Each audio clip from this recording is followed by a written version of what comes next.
Hello guys, welcome to my YouTube channel. My name is Faith. So basically my YouTube channel is about discussing the different medical conditions affecting the human body. So guys, I would really appreciate it if you liked, subscribed, and also you can leave your comment at the comment section so that I can know if there are any adjustments that I need to make. So today we are going to discuss the first condition. I'm going to start with ascites. And ascites, it's a condition that is characterized by the accumulation of fluid in the peritoneum. So basically the peritoneum, we could talk about the peritoneal cavity. And the peritoneal cavity is located between the layers of the abdomen.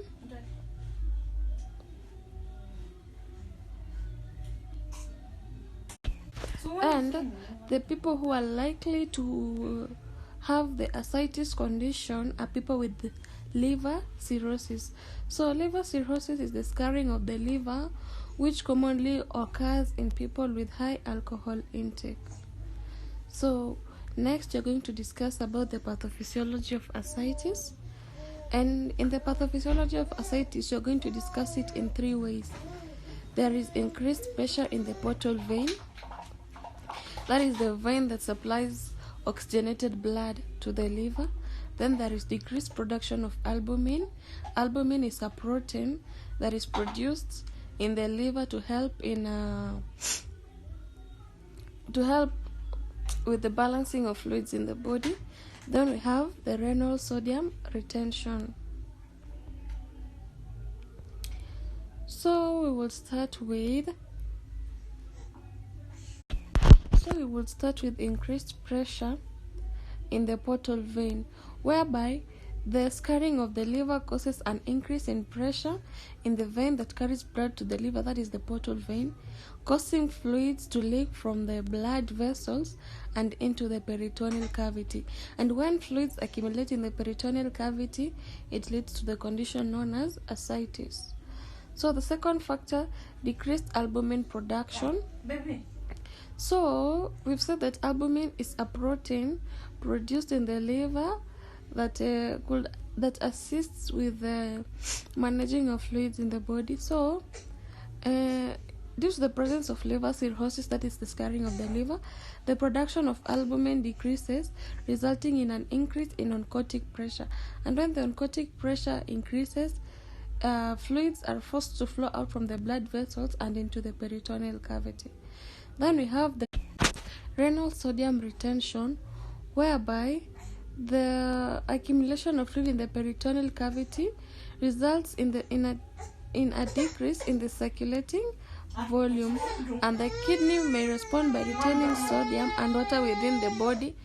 Hence, when the body retains more fluid, you see, when the body retains more fluid, the fluids can accumulate in the body and specifically in the peritoneal cavity. Then we have the etiology, whereby in etiology refers to the causes. So in etiology, we are going to discuss 4 causes of ascites. We have liver cirrhosis, heart failure, kidney disease, and malnutrition. So in liver cirrhosis, which is the most common cause of ascites, the liver tissue becomes scarred, and when the liver tissue becomes scarred, there is an increase in pressure in the portal vein, resulting in leakage of fluids from the blood vessels into the peritoneal cavity. Then we have heart failure, which occurs as a result of the inability of the heart to pump blood effectively, thus leading to an increase in pressure in the veins, causing fluids to leak and accumulate in the peritoneal cavity. Then we have the kidney disease, whereby we all know that urine production occurs in the kidney. So when the kidney has any kind of disease, i.e. the kidney stones, there is a reduction in the urine production and expulsion, and so fluids end up accumulating in the body, and they can accumulate in the abdomen, resulting in ascites. Then we have malnutrition, whereby in malnutrition we in malnutrition, that's where we have deficiency of proteins like albumin, and we have said that a decreased production of albumin results in an increase in the osmotic pressure, thereby causing ascites. So we have the signs and symptoms of ascites. We have frequent urination. This is because there is a lot of fluid in the body. There is abdominal swelling as a result of the accumulation of fluid in the abdomen. We have shortness of breath, whereby shortness of breath occurs when the fluid accumulates in the abdomen. They may exert pressure on the diaphragm, thereby making it difficult for gaseous exchange to occur, causing shortness of breath, because you know that the diaphragm is one of the factors that facilitates respiration.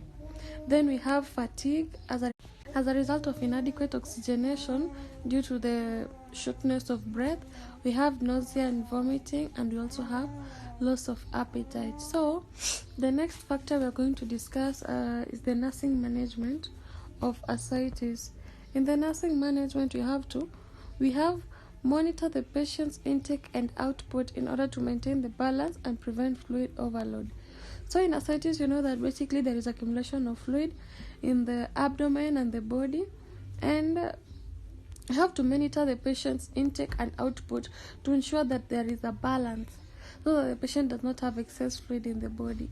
Then we have monitor the patient's weight regularly, because a change can indicate retention of fluid. Then we have administer the diuretics such as the furosemide, which assist in expulsion of urine.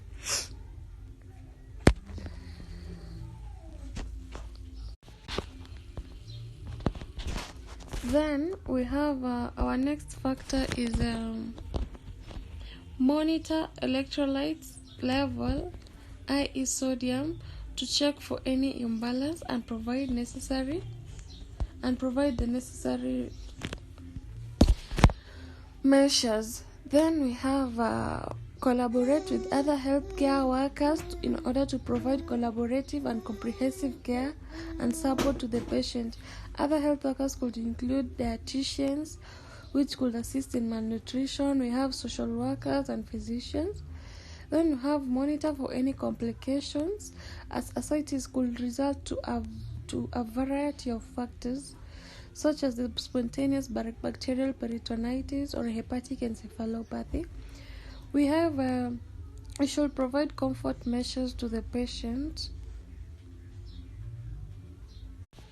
such as the semifolars position, because the abdominal distension causes discomfort and difficulty in breathing. Now we have the medical management. That was the nursing management we were discussing. And basically in the medical management, we could talk of also administering diuretics, which increase the urine production. And in medical management, we could talk about prescribing the diuretics to the patient, which help in expulsion of urine and help eliminate the excess fluid. You could perform paracentesis to drain the excess fluid. Paracentesis is a procedure whereby a needle is inserted into the abdomen in order to drain the excess fluid from the abdomen.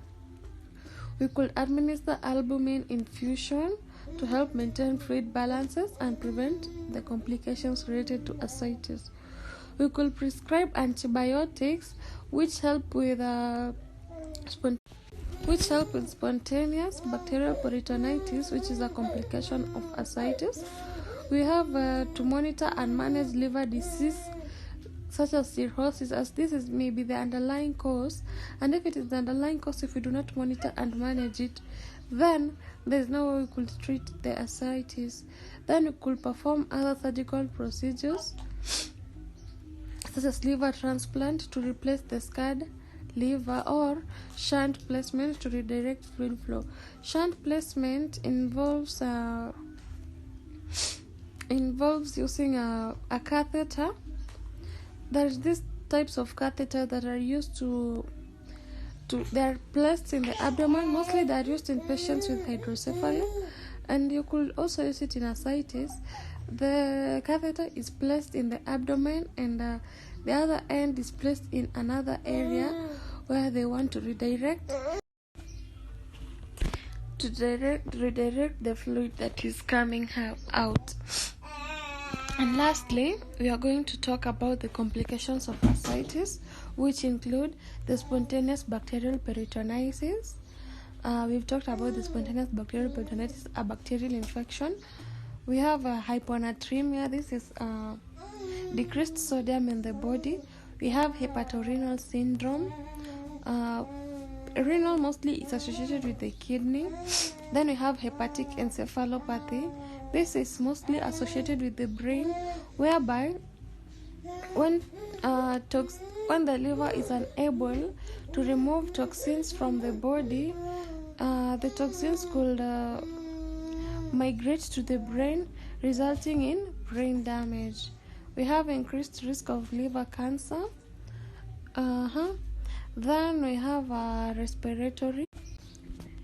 As a result, the respiratory compromise is as a result of the accumulation of fluid in the abdomen, which exerts pressure on the diaphragm, making it difficult for respiration to occur.